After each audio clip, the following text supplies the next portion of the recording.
Okay, we're going to move on, and we have another one of these quick little snippets, 10, 10, and 10, and I'm in charge of keeping everybody on time.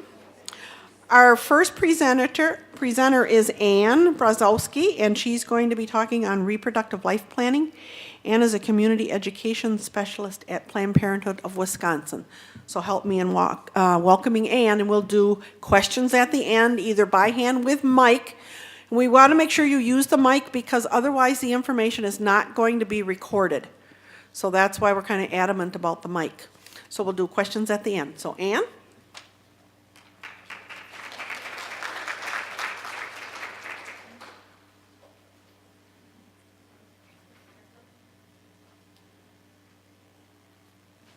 All right, well, thank you all. I'll see if I can make the clicker work here.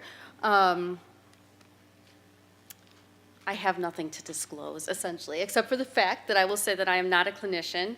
I work in our community education department. So my experience with reproductive life planning, what I'm going to talk to you about today, comes from the work that I do doing direct education with youth and adults rather than in a clinical setting.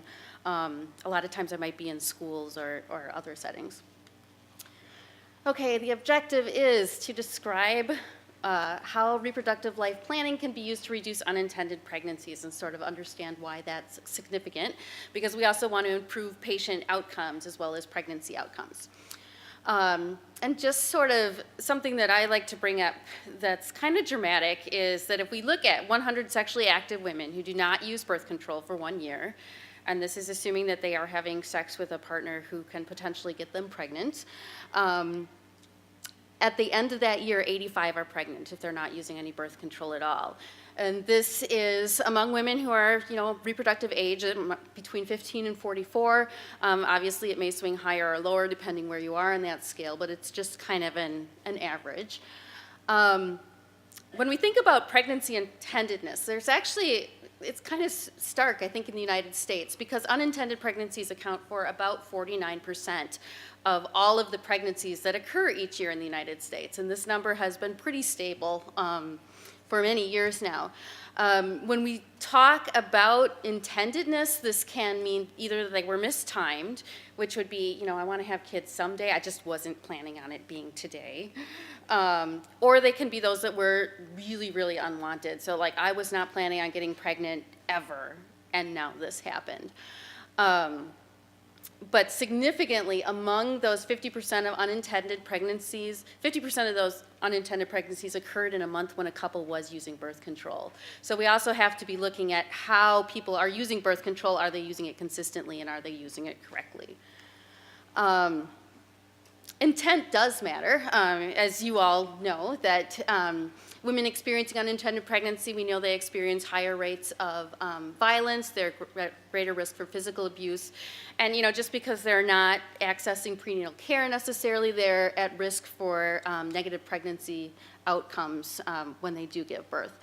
There was a meta-analysis done in 2007, just sort of looking at whether or not intendedness really mattered.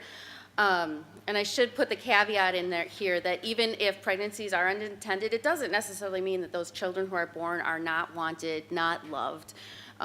So, it's not like we're just throwing everybody out. But they do, on the whole, there were some trends that they do experience poor overall physical and mental health outcomes. Particularly in pregnancies where the child was unwanted, they may experience lower quality maternal relationships. And one study indicates that they might even be more likely to be single and divorced later in life. And these things are all kind of interrelated and hard to tease out, but just something to keep in mind. So in 2006, a good year for CDC guidelines, because it seems like they came up with guidelines for everything in 2006, they came up with guidelines for preconception care. And so these guidelines, the intent purpose was really that it was going to reduce those adverse health outcomes for infants by addressing issues before somebody got pregnant.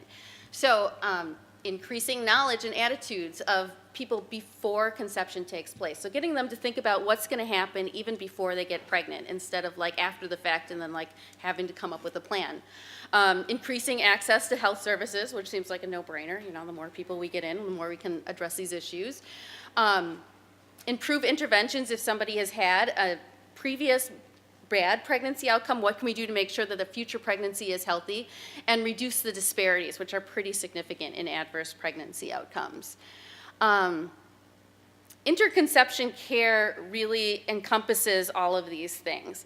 Again, another statistic that is about 14% of aged women will give birth within 24 months of a previous birth.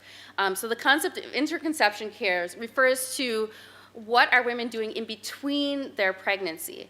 And I read one resource which described it as the most important prenatal visit, but only about 20% of physicians are currently offering this. And it really offers the opportunity to target women who have had a previous adverse birth outcome. And family planning is really a key component to interconception care, making sure that people are able to conceive when and if they want to. So reproductive life planning encourages people to set goals in terms of childbearing. Do I want to have kids ever? Yes or no? You know, some people are going to say yes, not now. Some kids are going to say, oh, no, not ever. Planning the timing and spacing of your future pregnancies. When do you want to have kids? How many do you want to have? How often do you want to have them? You know, when in your life is this going to happen? Identifying those factors that could cause an adverse outcome. You know, are you a smoker? Maybe we should deal with that now before you become pregnant. Are there issues like diabetes, drinking, things that we could modify and control before you become pregnant that could actually lead to a more positive pregnancy outcome, and managing those pre-existing conditions before and after somebody gets pregnant to make sure those kids are growing up in the best home possible. So a reproductive life planning assessment works because it's patient-centered. So this is something that we're not telling the patient this is what you're going to do. This is a plan that they come up with to figure out what they want to do. It's really, really empowering for the participant. We just ask a few basic questions, and then ideally the patient is able to sort of branch off from there and figure out what works from them. It lets patients actually set goals in terms of childbearing. And for a lot of the kids that I work with, sometimes this is something that has never been presented to them before. It's been tested, and it's really short. I mean, this is something that you can do in a couple of different questions. And you know, what I can tell you is this really is becoming a hot topic. I know actually we just went through our Title X site visit last week, and they were specifically looking for questions that we were asking our clients about childbearing intentions. So, you know, it's something that I think is going to be paid much more attention to than it has in the past, even if it's something we've all been kind of integrating as we go along all the time anyway. So at its most basic, it's essentially these three questions. Do you want to have a baby, or do you want to have another baby? And if so, when? You know, next year, 3 years, 5 years, 10 years, never down the line. Are you having sex right now? And if there is there a possibility that you could become pregnant? So are you having sex with somebody that could get you pregnant? And if you're not planning on getting pregnant right now, what are you going to do about it to make sure that you actually achieve that goal? And bringing men into it, what are you going to do to prevent somebody else from getting pregnant too? Because it's really important to draw men into these messages as well. So a lot of times these issues get brought up in women's prenatal visits, and if you're a guy, they might never get brought up. So it's something that we need to think about when we see male patients as well. One of the things that I think makes this approach so effective is that it helps people put childbearing within the context of their life. So a lot of times I think, especially for kids, it's something we sort of think about like, oh, that's going to happen someday, but we don't sort of think about how it's going to affect all these other issues. So it encourages people to look at what are your current life goals? What do you want from your education? What do your finances look like? Maybe you really want a child right now, but financially, maybe not a great time. What does your housing look like? Are you in a place where you could support a child, could have space, or would you need to move?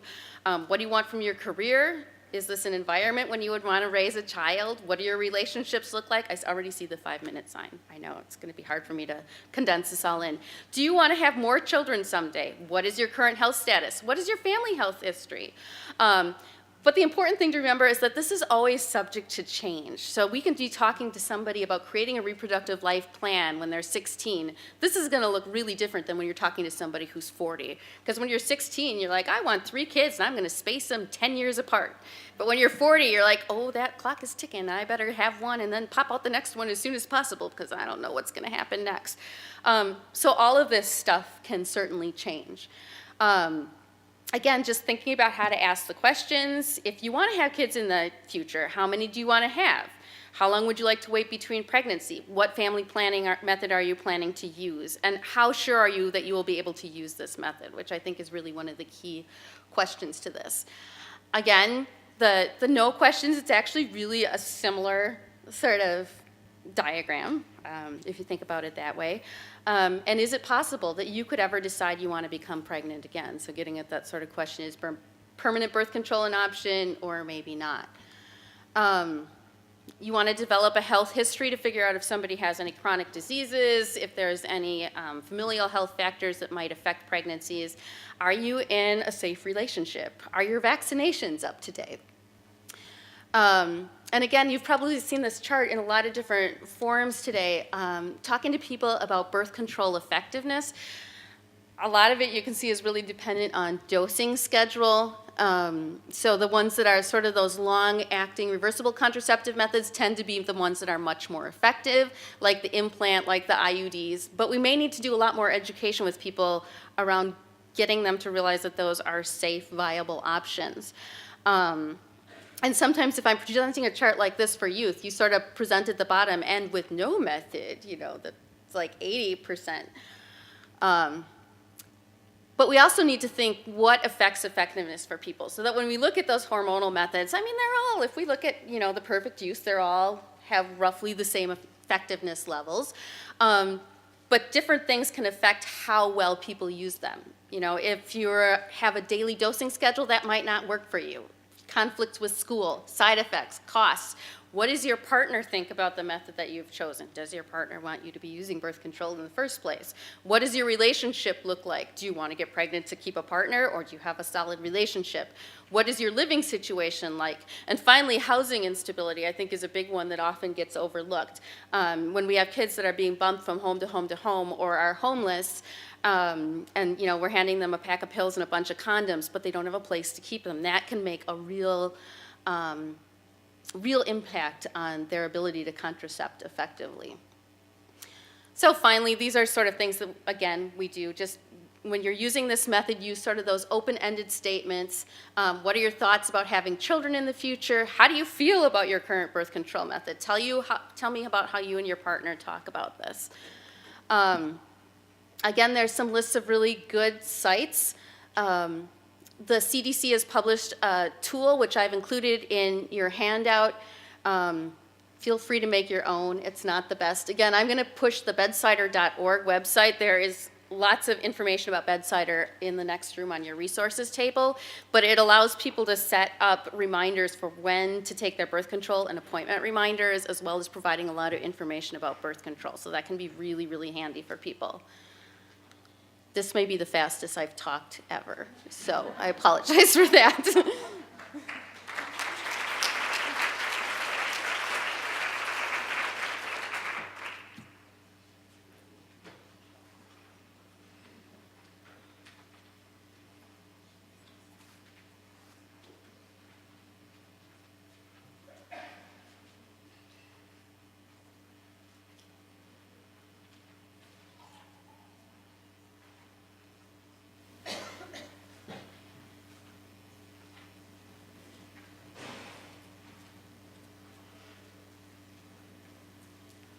Okay, our next speaker is Cynthie Anderson.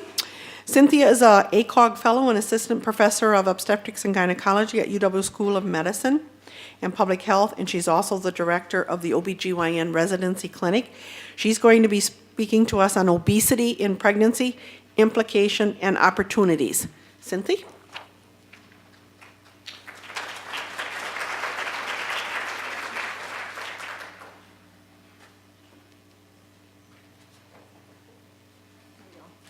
Thank you so much for having me today.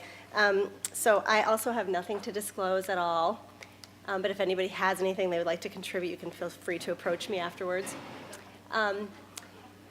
This is the overview of what I'll be covering today, and also it is a really short time slot, so I'll talk fast, but I'm happy to answer any questions afterwards. So according to the CDC, if you pull up their website on obesity and you start looking through their information, one of the first things it says is, obesity is common, serious, and costly. And I really couldn't think of a better way to sum it up. And how costly is obesity? So this is taken from USA Today. $300 billion a year in North America alone is estimated to be the cost in terms of obesity and related complications. And a lot of that is the cost of medical care, the medical care that comes from obesity and its complications. But a large proportion of that cost is also due to work-related disability and also early death. So it's the cause of premature death. And how common is obesity? So the CDC started collecting data. This is the first graph that was on their website as of 1985. And so back in 1985, there wasn't a lot of data. So most of the states are still white, meaning that they weren't really reporting any data on obesity rates. But the states that were reporting showed either a less than 10% rate or between a 10 and 14% rate of obesity back in 1986. 1985. So this is 1986, and you can see we're starting to get more data, and just keep an eye on the darker blue states here. So this is 86, there's 87, there's 88, there's 89, and there's 1990, and here we are in 91, they had to add a new color, a nice dark blue color for those states that have obesity prevalence greater than 15%. And in 1992, we can watch those real dark blue states even spread further, 93, 94, 95, 96. And here we are in 1997 with another new color. This is yellow for states with an obesity prevalence greater than 20%. And now we'll just keep an eye on those yellow states where there's a rate greater than 20% obesity. Here's 88, 99, 2000, 2001, we have another new color, orange, for states with an obesity prevalence greater than 25%.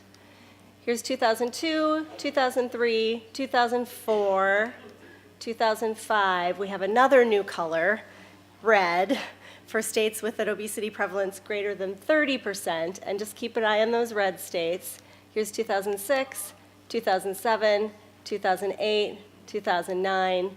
And in 2010, there were no blue states left. And we have almost all red and orange, with some states still lingering in the yellow. So this is an epidemic in our country. And if you look at worldwide statistics, it's really starting in developed countries, but it's also starting to be seen in developing nations as well. So this is a worldwide problem. And if you look at women of reproductive age, there was a really nice paper published in JAMA looking just at the prevalence and trends in obesity among US adults. And if you pull out those women of reproductive age between like ages 15 and 44, and you just graph those women of reproductive age over time, you can see that the trend among women of reproductive age is really mirroring the US population in general. And since 2008, this rate has just continued to climb. And this is data from our UW Health Quality Improvement Project. We're really trying to improve our counseling of women related to pregnancy and pregnancy-associated weight gain and the health implications of obesity in pregnancy. So we did a chart review of about 800 patients, and this 400 patient data group came from before our intervention. So before we did any intervention, back in the summer of 2011, amongst those women who delivered, about 42% of our patients were overweight or obese at the time of conception. So based on their pre-pregnancy BMI, they were already overweight or obese at the time they conceived. And then if you follow just those overweight, obese women through the course of their pregnancy, of those women, 60% of them also gained too much weight during the course of the pregnancy. So the Institute of Medicine has guidelines about how much is a healthy amount of weight to gain during pregnancy, depending on what your pre-pregnancy BMI was. So this is kind of a double whammy. Women coming into pregnancy who are already overweight or obese, and then the problem is compounded because they're also gaining too much weight through the course of their pregnancies. The other way to look at obesity is through the lens of health disparities, and you can really see obesity as a health inequality. So obesity really tends to disproportionately impact certain populations, and those tend to be populations of women who are minority. So rates of obesity are much higher among African American women, among Hispanic women. It also disproportionately affects people of lower socioeconomic status, lower educational attainment, people who don't have access to the out of doors, so they live in unsafe environments or poorly built environments, for instance, no sidewalks, no bike trails, no parks. And also people who live in food deserts. So if you don't have access to healthy, fresh fruits and vegetables, even if you get that WIC support, you may not be able to access the foods that you need if your only place to get groceries is 7-Eleven or Walgreens, which is a lot of what we see in the patients that we serve. And right now, actually, if you look at the percent of US women who are non-Hispanic African American women, about 80% of women in the United States now, non-Hispanic African American women, are either overweight or obese. And right now, Wisconsin is second among all states with the highest rate of adult African American female obesity. We're tied with Kansas, I think. We were first in 2010, so we made a little improvement. So we know it's costly. We know it's incredibly common, especially among certain groups. And how serious is it? So when we look at obesity and its issues surrounding conception, we know that women who are overweight or obese tend to be more likely to not ovulate. So more anovulatory bleeding, a much higher incidence of polycystic ovarian syndrome, and we know that weight loss can really improve the profile. It can lower androgen levels, it improves ovulation rates, it can lower the hirsutism that's associated with PCOS. We also know that women who struggle with these issues are more likely to have subfertility or infertility. And actually, IVF success rates are lower amongst overweight and obese women. So even if they're able to access advanced reproductive technologies, it's harder to treat those women. They're at a higher risk for miscarriage. The odds ratio for miscarriage is 2 if you are obese. And for some reason, we're not completely clear on what the underlying biological mechanisms are. There's a higher rate of congenital anomalies among obese women. So the odds ratio for neural tube defects is 3. The odds ratio for anorectal atresia is 1.5, 1.5 for cardiac anomalies, almost 1.5 for limb reduction deficits. So these are real impacts on conception. And then if and when those women do get pregnant, there's a lot of issues surrounding prenatal care.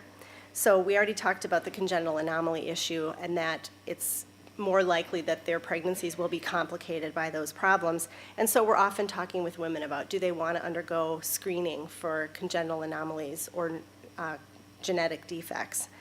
And we're always recommending a 20-week ultrasound, but what many women may not understand is that because of the limitations of ultrasound itself, it's just much harder to get good images of the fetus when a woman is overweight or obese. So there's a higher risk that we're going to miss a congenital anomaly in an overweight or obese woman.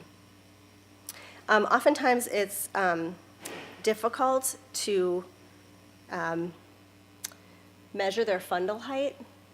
So, you're trying to measure how big the uterus is above the pubic symphysis, and it's often hard to figure out exactly how to measure that in a woman maybe with a large penis. So we're having to do serial ultrasounds to make sure the fetus is growing properly. And then overweight, obese women are more likely to have pre-existing undiagnosed diabetes. So we're screening these women in the first trimester to try to figure out if they already have type 2 diabetes.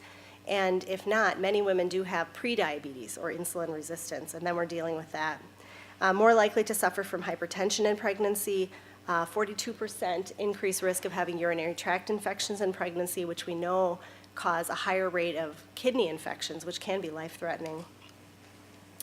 These women can also suffer from obstructive sleep apnea, and oftentimes that's been undiagnosed. They or their partner just thought they were snorers. But for women with obstructive sleep apnea, we know that there's an increased risk that they already have pre-existing hypertension, even if it's borderline hypertension. They're more likely to have low oxygen saturation when they sleep because of the apnea, and that can actually lead to fetal growth restriction. And if they end up needing C-section for delivery, they're more likely to suffer from postoperative respiratory depression because of the sleep apnea, which is then compounded by the anesthetic. Oh, excuse me. We're also starting to see more and more women who have undergone bariatric surgery. And we actually have really good data now to show that if you are an obese woman, especially if you have a BMI over 40 or a BMI over 30 with complications like diabetes, hypertension, if you look at sibling-matched control studies, you can actually see that the fetal outcomes and the pregnancy outcomes after the bariatric surgery are much improved. So for women who have failed other diet and weight loss methods, actually bariatric surgery is being more commonly recommended as an intervention, not only for their own health, but for the health and safety of their future pregnancies. They are supposed to delay conception for 12 months after the bariatric surgery until the rapid weight loss phase from the surgery is completed. And you need to coordinate care with their surgeon because oftentimes their gastric band may need to be adjusted. They may have micronutrient deficiencies that need to be monitored and replaced. And then the number one predictor of lifelong adult female obesity, if you look at all causes and try to control for as many things as you can, is excess weight gain in pregnancy. So that's sort of my passion, is to really try to promote healthy weight gain in pregnancy regardless of your pre-gravid BMI. So all comers in pregnancy, we need to really be promoting healthy weight gain during the course of the pregnancy. And then what about during labor and delivery? So women who are overweight obese tend to have a lower rate of going into spontaneous labor, so higher rates that they'll be post-dates and will need to be induced. Higher rates of long labors, meaning that they can have a prolonged labor. It's hard to monitor the fetal heart rate, and so oftentimes we have to do internal monitoring, and it may be impossible to monitor the fetal heart rate in some circumstances. These babies can be big, macrosomic, big kind of football shoulders, so there is more likely to be shoulder dystocia. And if you look at the cesarean delivery risk among these women, it goes up as high as 50% for women with a BMI over 40. So this is a huge issue for overweight obese women having to face the implications of surgery now. It's really hard to do a crash delivery on these women because of size. We often have to recommend an early anesthesia consult because it may be hard to find the landmarks for them to be able to get a spinal or an epidural, and very risky airway placement for those women who may need a general anesthetic. And this picture was lifted from an anesthesia journal. If you look on the left-hand side, really you can't see any neck. There's a lot of weight from her chest wall and her breast tissue, and they're often using these wedges. So if you look at the right-hand image, they've placed a wedge underneath to lift her shoulders and help create gravity so they can see a neck. But sometimes still they have to do what's called fiber optic awake intubation, meaning the patient is awake until you can get the breathing tube in. And then once you know you've got a safe airway, then you can put them to sleep, which of course in every circumstance is the reverse of how you would actually like to do the anesthetic. But when you have a high-risk airway, you really don't want to put somebody to sleep and then figure out that you can't get an airway. And the logistics of cesarean delivery are very complicated, and I'll kind of skip over this. This is more surgical, but it's really hard to operate on these women. They're much more likely in the postpartum period to have a prolonged hospital stay, to have a wound infection or a breakdown, to get a hernia from their surgical wound, and they often have difficulty with breastfeeding. We think there's a lower prolactin response to suckling in obese women, so they need a lot of counseling beforehand, a lot of encouragement and support, and lactation consultation even during the pregnancy may be helpful. And then impacts on children are there as well. There's much more emerging evidence coming out about the intergenerational impacts of obesity, and so a lot of problems for children too. So there's a lot of opportunities for us to intervene: counseling, weight loss, nutrition programs. The University of Wisconsin does have a comprehensive weight loss program, including low-calorie and very low-calorie diets. They have a behavioral health specialist and a counselor on board, and they also do offer bariatric surgery for women.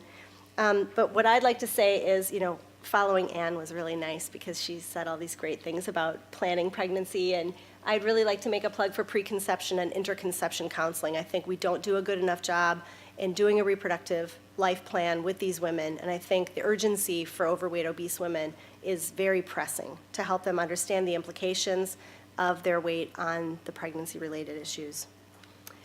So I'd like to just give a big shout out for preconception and interconception counseling, which I know I'm preaching the choir on that. Behavior modification, dietary intervention, exercise, medical treatments, and possibly even referral for gastric bypass surgery when necessary. And also a huge shout out to universal access to contraception. Even if we could get every single woman in for preconception counseling, we'd only capture 50% because the other 50% of pregnancies are unintended. So we've got to make sure that people who need contraception have access and that we're trying to satisfy unmet need and unmet demand for contraception, especially in young women, age 19, 9 out of 10 of those pregnancies are unintended. The UW department does have a strategic plan for obesity, which I will skip over because of time. But in closing, I'd like to just say obesity is a public health crisis. There are serious short and long-term health implications for women and for their children. Contraceptive access, preconception counseling really do need to be scaled up, and then we need to try to help connect women to the community resources that they need to make sure that they and their families can be as healthy as possible. Thank you.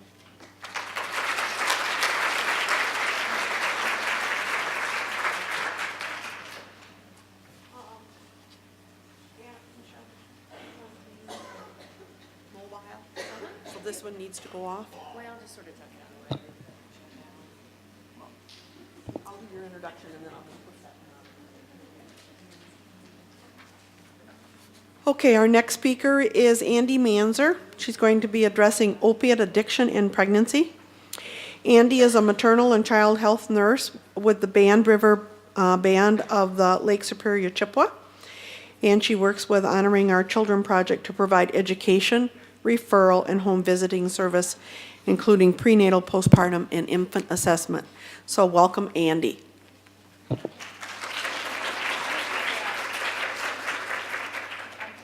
Can you hear me? Marvelous, thank you so much. All right, again, my name is Andi Manzer, and I'm from the Bad River Band of Lake Superior, Chippewa. I'm also the sexual assault nurse examiner for Bad River, and I serve Bayfield and Ashland counties doing that work.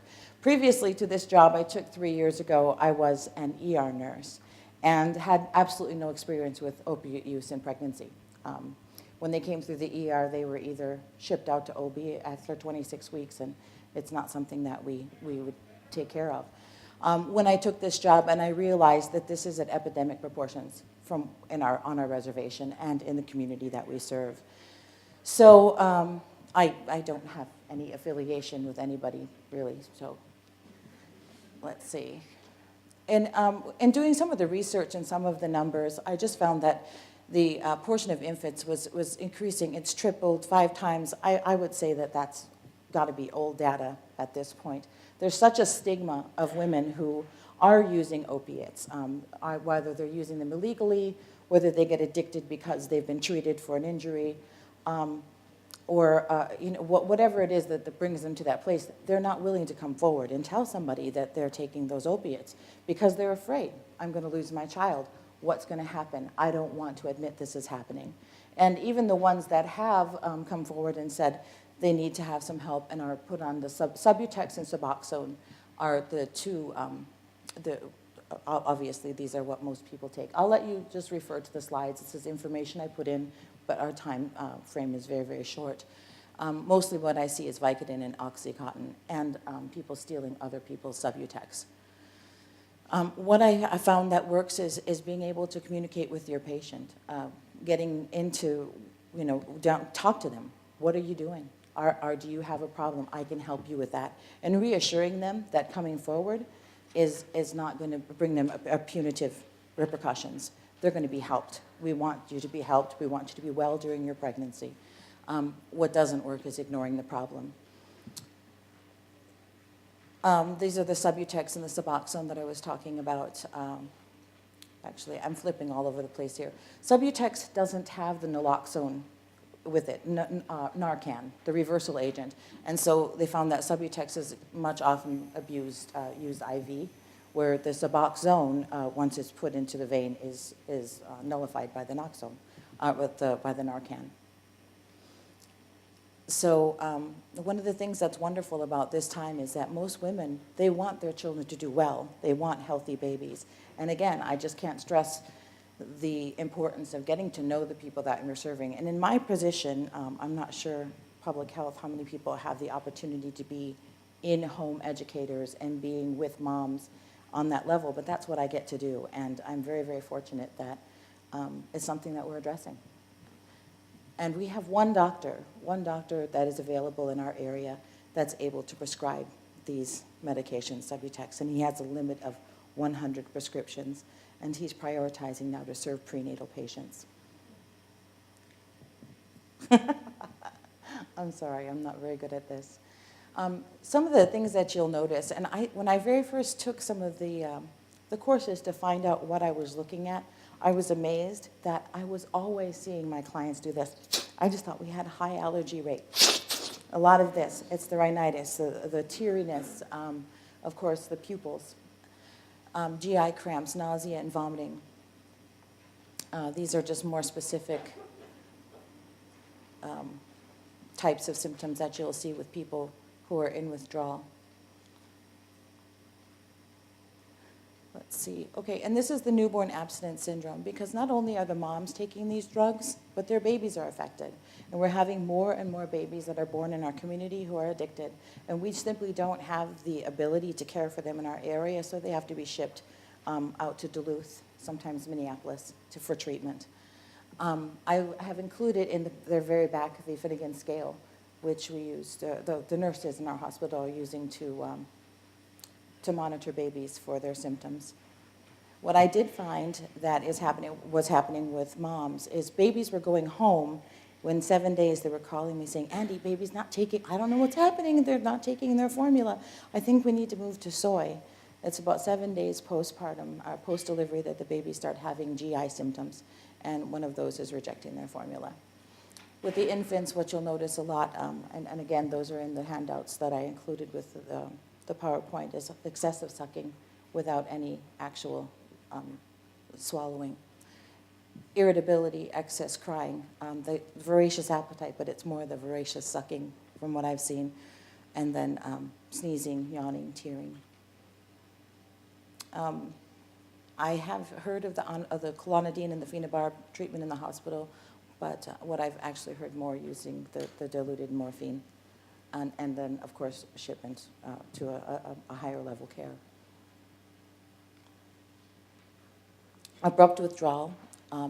A lot of moms, the bad thing is they know that they find out they're pregnant, and they want to do well. They want to have a healthy baby, and they stop taking. But the abrupt withdrawal, risk of miscarriage and stillbirth.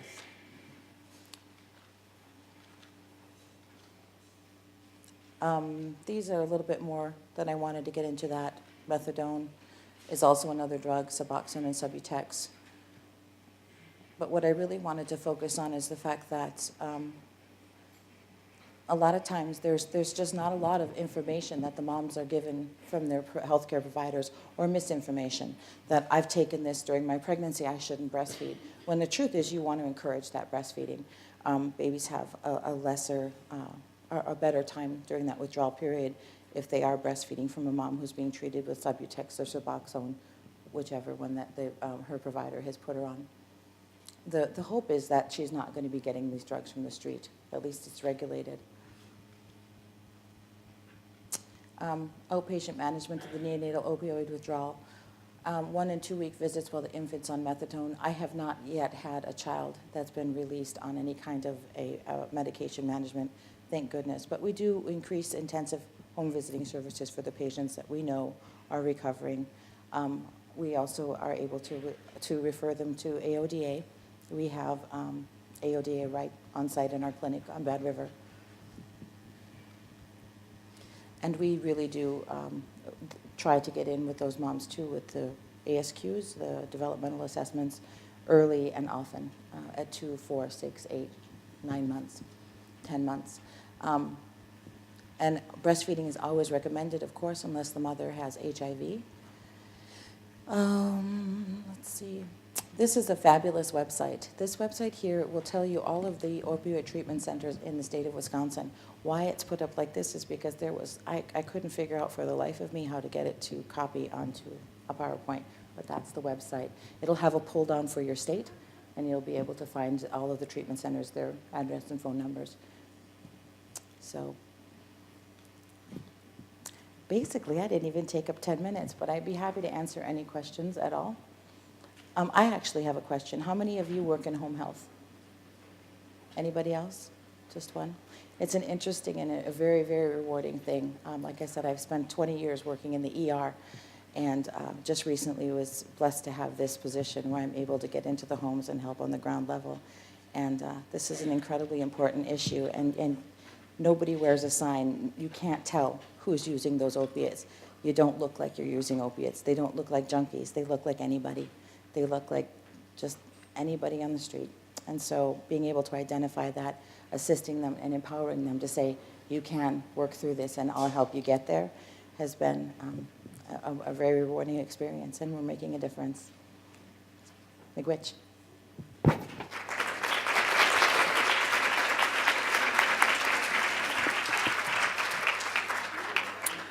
Okay, if you have a question, we'll have you raise your hand so we can use the mic.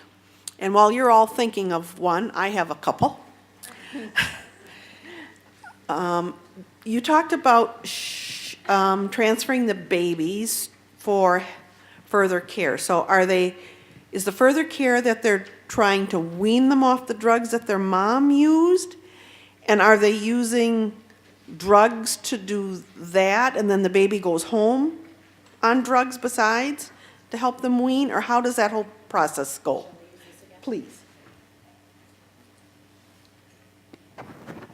Because we live in such a rural area, when the moms are identified, by the first, the baby's meconium is tested, or mom has already been identified as having used during the pregnancy. If the baby is born and has withdrawal symptoms, they are transferred to Duluth. And that's usually where they go, or to Minneapolis.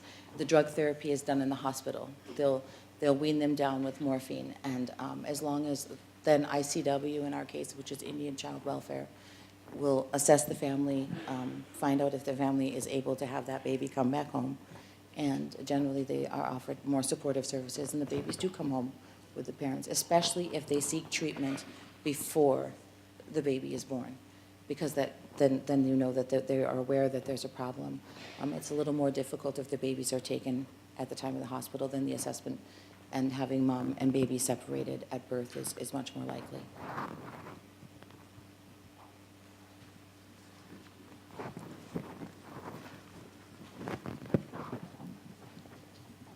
I just have a statement. I used to work in neonatal ICU for 15 years, and I had a lot of these babies that came in, and it wasn't only, it was from all ethnic backgrounds, so there was all different types of drugs. The biggest challenge for children, which I think all of us as healthcare providers, is smoking. If you've ever seen a baby withdraw from nicotine, it's just as bad, if not worse, because there's nothing we can do other than prevent seizure activity. And maybe just a mitigated morphine drip. So I applaud you for what you're doing. The opiates and stuff are huge, and depending on the area where you live, there's just so many things out there that we can educate. And one of our biggest issues with our young women is smoking in most of our communities. So. And unfortunately, when there is opiate abuse, there's generally probably substance abuse, and they have a higher nicotine rate as well.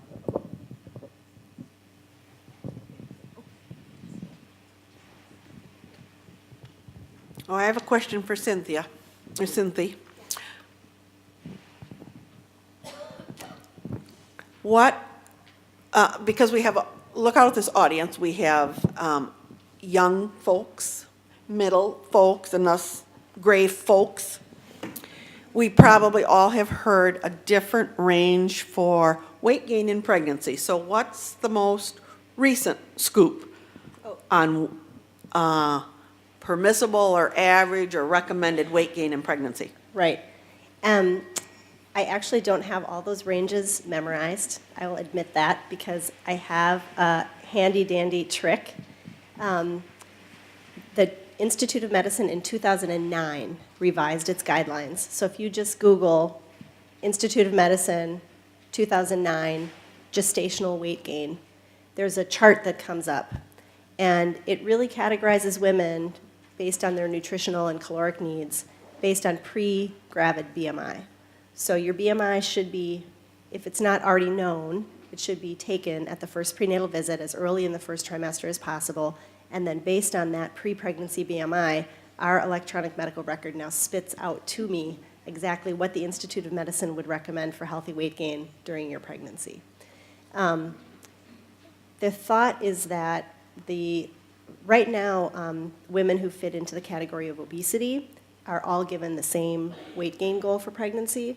And the thought is that that category of women will actually be broken out into smaller subcategories based on class of obesity.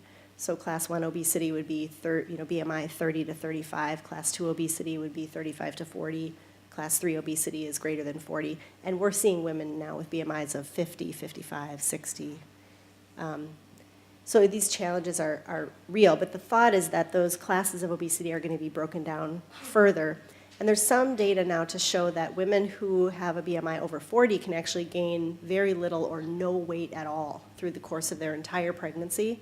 There seems to be a slightly higher rate of infants born that are small for gestational age, but that has not resulted in any adverse neonatal outcomes like NICU admissions or anything else. And all of the other pregnancy outcomes like gestational diabetes, hypertension, preeclampsia, shoulder dystocia, C-section, everything else looks better. So we're looking down the road for the Institute of Medicine to revise those guidelines again, but the most recent ones are 2009. Right.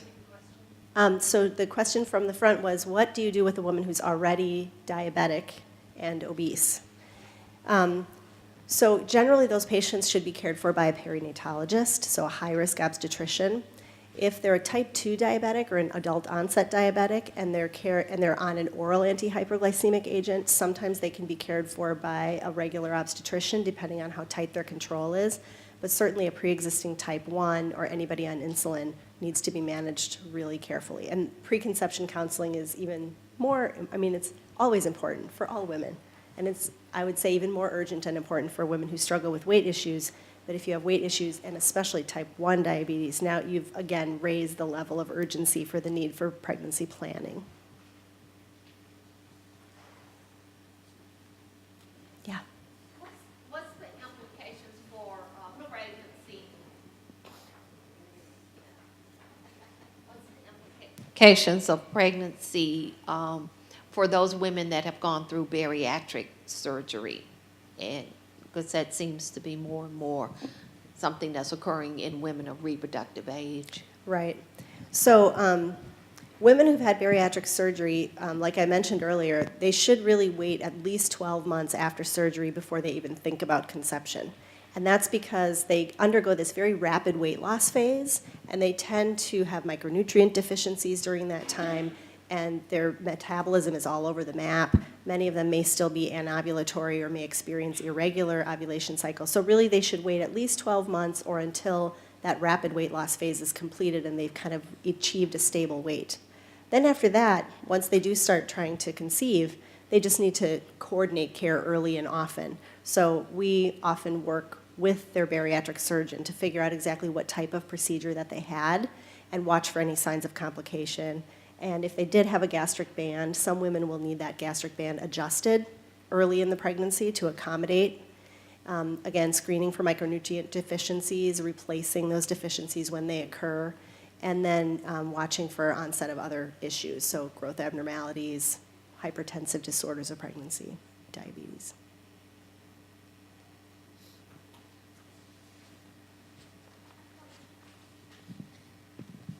Do I see a hand go up back there?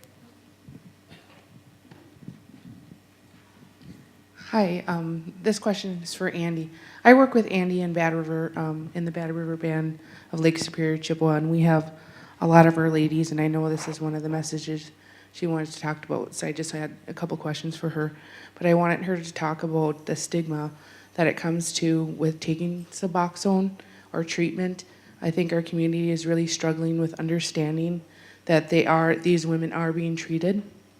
And so the babies, some of our babies, the mothers aren't truly addicted to opiates at the time that they're having the children, but the babies are born being somewhat addicted to the treatment of Suboxone. So, Andi, can you talk a little bit about some of the things you've experienced in Bad River in regards to the community knowing the difference between the treatment and actually the girls being on pills or Right. on I can do that. opiates? I think what she's referring to is that it's multi-level. When women are being treated with Suboxone, not only are they thought to be getting high from their doctor. I mean, that's the perception, is that the doctor is getting them high. But they also have to be careful because they are a target for having their medication stolen. And for the generations and the many, many other people who don't use opiates, there's that stigma of you're a drug user. When what they're doing is after a certain point, they're not getting high from the use of the Suboxone or the Subutex. What they're getting to is normal. They're getting to the place where they can function and then they can take care of their families without being in pain and without being unable to function. And so breaking through that stigma and getting people to understand that seeking that help is a positive step forward in taking care of themselves and their families. Does that answer your question? Okay.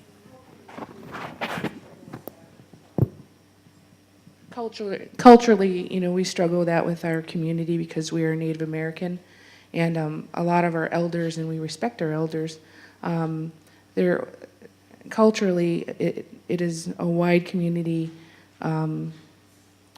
push for these girls just to get off of any substance at all. And what we're trying to do and we struggle with in our community, in the Native community, is making our folks understand that the risk to the babies can be higher by taking them off or withdrawing them too quickly. And so we're constantly battling with community tradition, which is very difficult, and also education, and understanding that an immediate or a quick withdrawal can be more damaging to the unborn than to treat the mother who is on the opiate. And so I think that was, but yes, Andi, you did answer the question. Andi, we see a lot, of patients who are on the Suboxone and they stay on it. Like, we had a couple of prescribers that were in the program to prescribe it and left the area. And so they got switched to a different provider. And now we'll see them in the family planning setting. And it's been 3 years, 4 years. We're still on it. I have a new doctor. He doesn't think he should wean me off it. At what point, isn't there a point where it becomes controversial as far as why are you still on it, or why do you still need it, if after that long you were just referring to they're not getting high from it, they're able to take care of their families, that kind of thing. At what point should we be looking to physicians and the Suboxone clinics and saying when? Right, and I think that's all the need for, it's need for education for those of us out there who are doing public health. I don't know. I mean, really, that patient and her doctor's, or their doctor's relationship is confidential. Why they keep them at that level, sometimes I think, my own personal opinion is we have one provider in our area. He has 100 scripts that he manages, and how to be able to do that and how to make sure that they are effectively coming down the way they're supposed to, or if that is their therapeutic level, it would have to really depend on how they're functioning. I mean, is that person at 32 milligrams and doing well? Do they hold the job? Are they, are they going to jail? Maybe that's, that point, do you reevaluate? I don't know the answer to that truly, other than, unless we have a reason to investigate whether or not they're being productive, if they are taking care of their kids, they're getting to school, they're maintaining a job, they're not in jail, then, we have to hopefully assume that they are at their therapeutic dose. But, yeah, it's a hard question to answer. Maybe you could shed some light on that. I will add that I just want to make sure everybody understands this is certainly not an issue that's confined to your patient population. I mean, we see this all the time, and it's among urban women, rural women, underage girls and older moms. It's among women of all socioeconomic classes. So I think the point that the previous person made, I think, is very well taken, that one thing to keep in mind is that during the course of pregnancy is not the time to abruptly stop a medication or to go through an acute withdrawal event, because that can actually be more dangerous than if you have a stable dose throughout the course of pregnancy. But I agree, at postpartum and in the interpregnancy interval, that's a really important conversation to have with women is, who is your prescriber? Why are you on this medication? What's your plan for your next pregnancy? Would you like to try another pregnancy without being on this medication? And if yes, how might you plan for that with the physician who's prescribing your medication? And sometimes a very slow taper over a year or two can work. But again, it has to do with the functional status of the mom, the reason why she's taking it, her goals and the goals of her provider in terms of what level of pain control is the desired level. But those discussions are incredibly important and should be part of, I think, preconception and interconception planning. That's really one of the reasons why I really wanted to pursue finding out as much as I could about this, is because I have a unique opportunity in the very small community that I live in, that I can, with our staff, provide all kinds of social support afterward, and that's important. Get them together, find out, get them to their doctor's appointment, make sure they're making it, and they have a place to come. And so it was just part of that learning, and truly now we have the interconceptional care and the reproductive life plan was one of the reasons that we were so very glad to be invited to this today, is because we need to make sure that each and every one of our clients is receiving that reproductive life plan. What do you want to do next? Just real quick, in the last 6 months, I've entered into a new area in my profession, and it's being chair of an AODA coalition, AODA Mental Health Coalition in Price County. So many of you are aware of community needs assessments, and public health in our community needs assessments within our northern region are very, the priorities, health needs that exist are drug, alcohol, and mental health. I guess this may be a request to HCET and maybe our WIFRA members, but this is just, I believe, one of the first speakers that maybe we have had that this is such a significant problem in all our regions, and this is just the tip of the iceberg. And with the group of people and the women that we are working with, drug and alcohol use, mental health, and I'm wondering if we could possibly start concentrating on some education time in those areas in regards to family planning.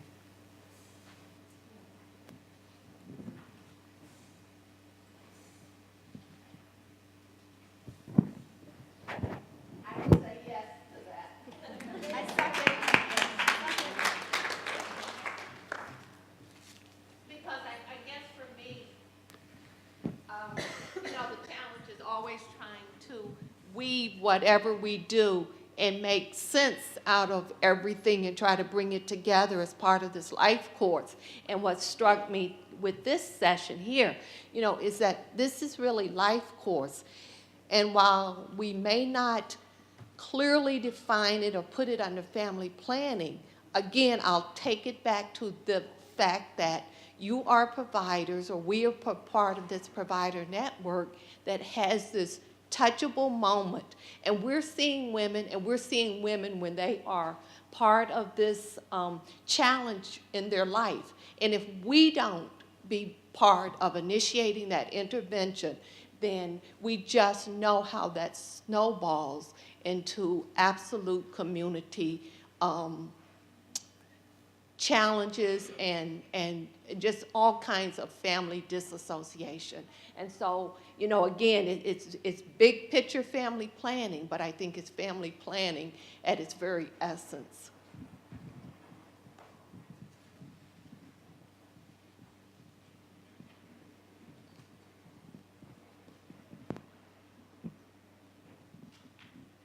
I just want to thank this particular session, and I really appreciate the work that you are doing in the community, the last speaker. And I think that we have to really look at the communities where our patients come from, and this kind of grounds me and helps me to reflect on that, because oftentimes we just see the patient, or myself, I've been guilty of that, seeing the patient that's in my office and not looking at the community. And when I heard the speaker talking about obesity, I think about, well, before that woman got pregnant, and I think about obesity, especially in communities of color, and childhood obesity. On a personal level, I have a niece that has obesity. She has 3 daughters, and I see them, and they're very young, but I already see that they're getting into that cycle of obesity. So I think, just taking it back to childhood obesity. And then the other speaker that talked about the reproductive life plan, as I sat here and I thought about it, and I thought about, well, in some communities, in order to think about that, planning for a child, that part of it, and there were a lot of parts of that that were really good, but then when I thought about thinking about planning for a child, and you can't even think about financially, if ever there's going to be a good time for you. And I know that there's some women that are in that predicament, so then do you ever have children if you're, creating this plan? Because it's a big issue, it's a global issue, and I think it's something that we need to be thinking about. And I just want to thank the panel for helping me to reflect on all of those things today. If we don't have any other questions, then we'll go to break, and we'll need to be back at 3:30. Is that right? 3:15 to 3:30. And thank you, everybody.